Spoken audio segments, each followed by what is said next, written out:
if we would quit making these people sound like heroes when they kill people, and they quit making them worldwide known people who they are, and quit putting their pictures on the paper, and quit following through their life, a lot less of this would be going on. Well, just pick a place and start. Yeah. Anywhere you want. As old as we are, we won't remember. We won't remember. You won't remember. Oh, We Lord, can't- where do you want us to start today? Let's start on 8 real quick, and we'll run through this. I ran into this gentleman that I've known going back years in professional life, and he said, "Hey, you need to come out to this group." And so I started attending this. It was a Friday morning. It significantly impacted my life in many ways.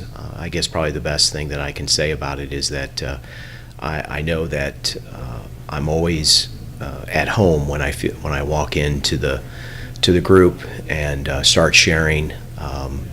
I just know that it's a comfort place for me. It's a trust place. That didn't start from the beginning, by the way. That happened over time. But you come to know these guys, and they're like brothers. And so it's truly a sharing opportunity, and we share good and bad.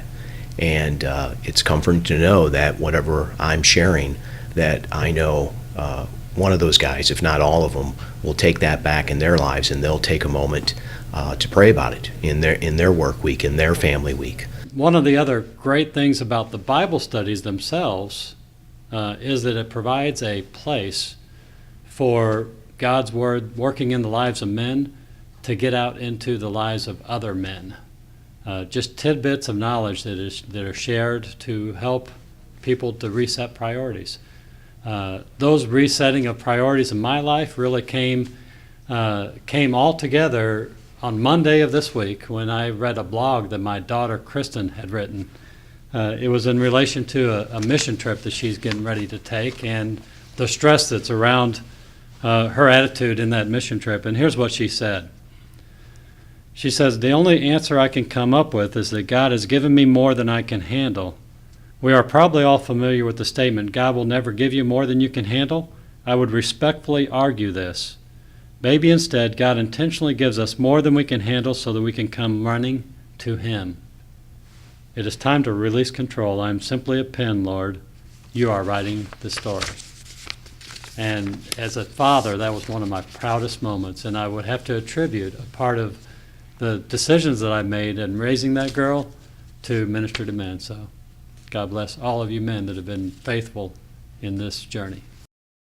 My association came from Ron Hollis, Ron and I were working pretty feverishly with Habitat for Humanity back in the late 1990s, and we would meet once every couple of weeks to discuss Habitat for Humanity activities, and he invited me to the Bible study.